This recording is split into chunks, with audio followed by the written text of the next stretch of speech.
다음은 김기표 의원님 질의해 주시고 김기표 의원님까지 마치고 잠시 정의하겠습니다.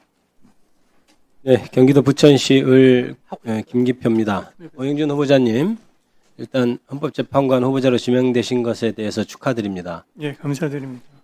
제가 준비해온 질의를 하기 전에 몇 가지 질의 내용 된 것을 조금 확인을 좀 해야 되겠네요.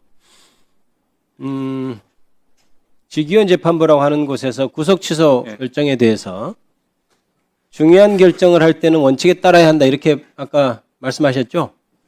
예, 그렇게 말씀드렸습니다. 그것은 원칙에 따른 결정입니까?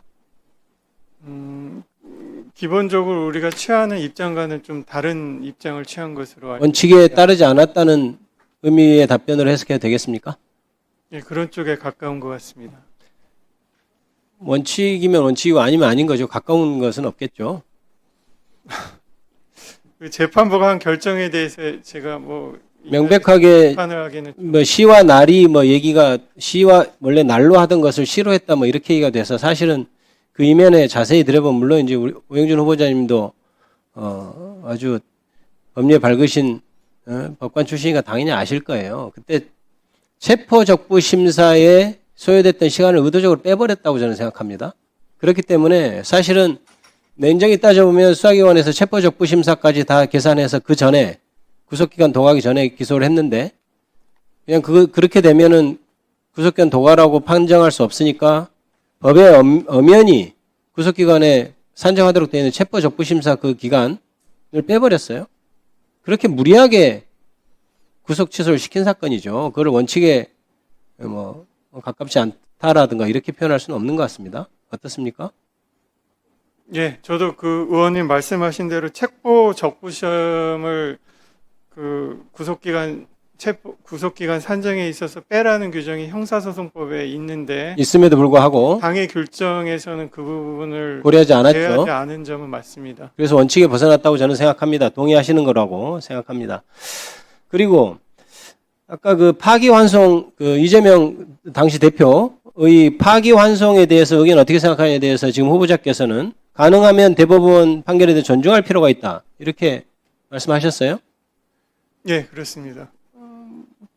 지금 이게 존중할 만한 그런 가능한 상황인가요? 그 판결에 대해서 존중하시나요? 제가 관여를 하지 않아가지고 그 판결에 대해서 지금 평가를 하기는 좀 곤란한 것 같아요. 대통령이 12월 3일 날 내란 행위를 일으켰습니다. 내란 행위에 대해서 대통령의 행위이기 때문에 존중해야 된다, 이런 말을 할 수 없겠죠? 그렇지 않습니까? 예, 그렇습니다. 그래서 대법원의 판결이 명백하게 잘못된 거면 존중할 수 없겠죠? 예, 근데 그 부분은 아직 사건이 계속 진행 중이어서 제가 그 부분에 대해서 좀 평가하기는 좀 곤란한 것 같습니다. 예. 그리고 아까 동료 의원 질의에 대해서 파기환송하는 경우에는 기록을 좀 볼 필요 있다, 이렇게 후보자께서 말씀하셨어요. 동료 의원은 기록 안 보는 게 당연한 것 아니냐는 전제로 물어보셔서 저는 마음속으로 참 당황했습니다. 그렇게 질문해도 되는 것인가? 이런 생각을 했어요.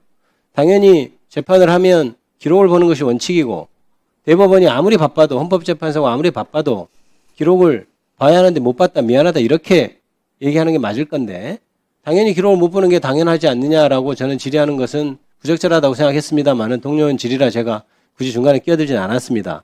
그런데 후보자께서 당연히 파기환송을 하는 경우에는 더더욱 기록을 봐야 된다, 이렇게 말씀하셨잖아요. 예. 아까 그렇게 답변하셨습니다. 제가 적어놨어요. 예, 파기환송할 때는 좀 신중하게 전체적으로 이 결론을 뒤집는 거라서 좀 기록을 봐야죠, 볼 당연히. 있는 것 같습니다. 의견을 내려면 대법관 한 명으로서 특히 전원합의체에서 의견을 내려면 적어도 기록을 중요한 부분은 조금 봐야 되는 것 아닌가요? 예, 제가 그 사건에 관해서는 지금 뭐라고 말씀드리긴 좀 곤란한 입장인 것 같습니다.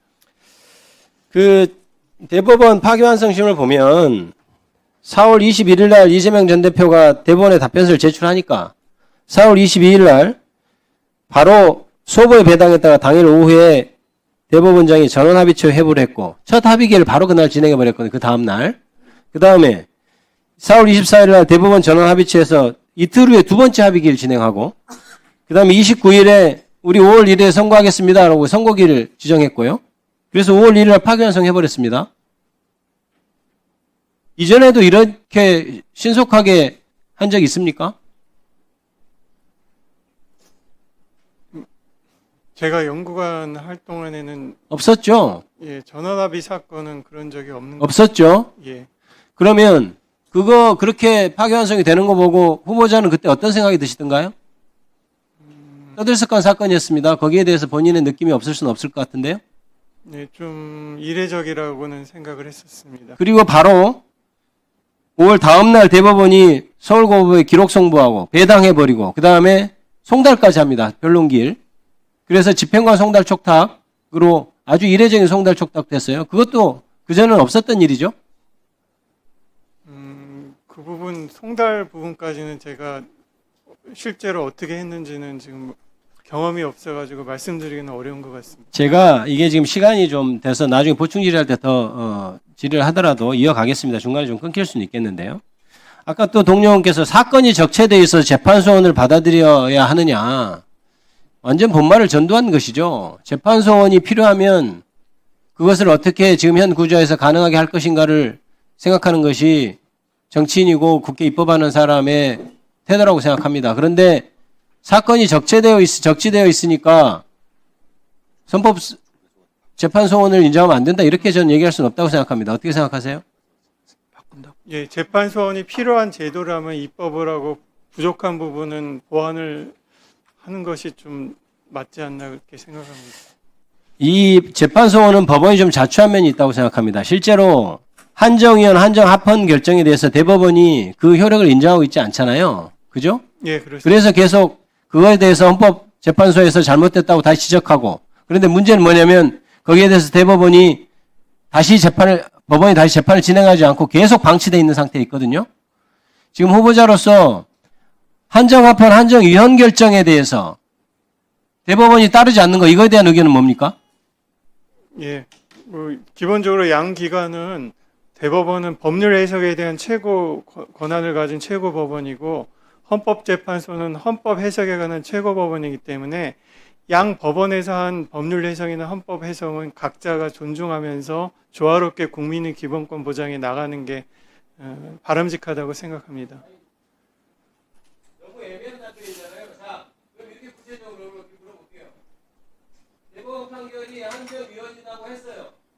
그러면 대법원이 그 판결을 따라야 됩니까? 안 따라야 됩니까? 이게 답변인 거죠. 그 의견을 존중하는 것이 맞다고 생각합니다. 존중하는 것이 따라야 된다는 말과 같은 걸로 이해하면 됩니까?